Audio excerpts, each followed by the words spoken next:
Assalamualaikum warahmatullahi wabarakatuh. Perkenalkan, nama saya Hareza, NPM 059, akan mempresentasikan mengenai struktur dan fungsi tumbuhan IPA kelas 8 SMP.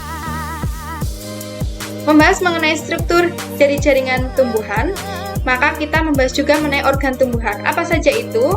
Organ tumbuhan dibagi menjadi dua, yaitu organ vegetatif meliputi akar, batang, dan daun, serta organ generatif meliputi. Yang pertama, struktur dan fungsi akar. Akar ada dua jenis, yaitu akar serabut dan akar tunggang. Akar serabut berarti dia termasuk tumbuhan monokotil, sedangkan akar tunggang berarti dia termasuk tumbuhan dikotil. Fungsi dari akar untuk menambatkan tubuh pada tanah, menyerap air dan nutrisi, serta menegakkan batang tanaman. Kemudian ada struktur dari akar. Pada tanaman dikotil dan monokotil sama, memiliki epidermis, xilem, floem, korteks, perisikel, dan endodermis. Hanya saja pada tumbuhan monokotil, xilem dan floemnya itu tersusun secara tersebar. Ada kemudian modifikasi akar. Nah, akar ini juga dapat termodifikasi menjadi berbagai jenis. Misalnya saja akar dapat termodifikasi menjadi makanan, misalnya pada ubi, singkong, serta misalnya pada bawang merah. Selanjutnya ada struktur dan fungsi batang. Fungsi dari batang sendiri untuk melekat daun sebagai melekatnya daun, cabang, dan bunga, kemudian sebagai sarana transportasi dan sebagai tempat menyimpan cadangan makanan seperti sagu. Struktur dan fungsi jaringan daun itu yang pertama dapat diamati ada jaringan epidermis, ada jaringan palisade, jaringan spons, stoma, dan sebagainya. Selanjutnya ada struktur dan fungsi bunga. Bunga itu tersusun dari mahkota, kelopak, dasar bunga, tangkai bunga, bakal biji, kepala sari, benang sari, kepala putik, dan sebagainya. Fungsi dari bunga ini sebagai alat reproduksi tumbuhan karena di bunga itu terdapat penyerbukan atau pembuahan. Struktur dan fungsi buah dan biji. Biji adalah calon organisme baru. Biji berasal dari dasar putik, kemudian biji nanti akan berkembang menjadi buah yang berfungsi sebagai tempat menyimpan cadangan makanan.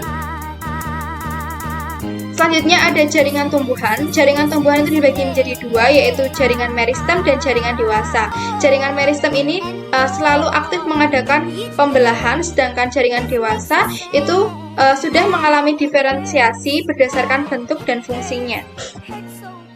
Yang pertama kita bahas mengenai jaringan meristem. Jaringan meristem ada tiga, yaitu meristem apikal, lateral, dan interkalar. Sedangkan jaringan dewasa ini ada banyak jenisnya. Yang pertama ada jaringan epidermis untuk melindungi jaringan dalam, untuk pertukaran zat dan tempat melindungi dari kekeringan karena di dalamnya terdapat mekanisme transpirasi. Yang kedua ada jaringan parenkim atau jaringan dasar, ada di bawah epidermis untuk menyimpan air dan cadangan makanan, sklerenkim dan kolenkim untuk menyokong tubuh dan penguat.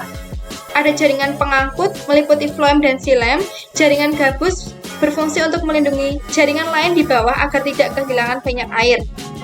Kemudian, ketika kita bahas mengenai sistem jaringan tumbuhan, maka kita terkesan sedang mempelajari biologi. Padahal ketika kita mempelajari jaringan tumbuhan, maka kita dapat mengaitkannya dengan berbagai disiplin ilmu.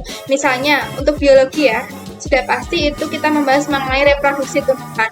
Reproduksi tumbuhan ada yang secara generatif dan vegetatif. Secara generatif tadi sudah ditampilkan bunga ya. Bunga itu sebagai alat reproduksi generatif karena ketika benang sari jatuh ke kepala putik, maka itu akan terjadi reproduksi tumbuhan. Selanjutnya ada sistem respirasi. Tumbuhan itu mengalami fotosintesis, kemudian menghasilkan ATP untuk energi tumbuhan itu sendiri.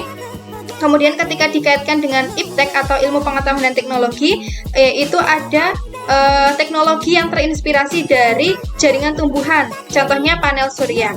Panel surya itu adalah alat yang dapat mengubah cahaya matahari menjadi energi listrik, yaitu ketika cahaya yang terkena itu mengenai dasar panel, maka elektron, kita sebut dengan elektron tersebut akan mengalir melalui konduktor dan berubah menjadi energi listrik. Nah, ini terinspirasi dari proses fotosintesis. Kemudian sensor cahaya.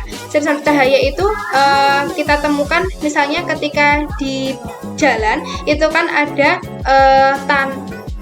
penerangan yang dapat hidup sendiri secara otomatis. Nah, itu karena di dalamnya itu terdapat sensor cahaya atau biasa disebut dengan fotoresistor, sehingga ketika terdapat cahaya yang masuk maka lampu akan menyala secara otomatis. Kemudian ketika kita kaitkan dengan kimia, zat kimia pada berbagai tumbuhan itu ada karotenoid atau zat yang dapat memberikan warna pada sayur dan buah, memberikan warna kuning, orange, dan merah. Kemudian ada klorofil yang dapat memberikan zat warna hijau pada tumbuhan.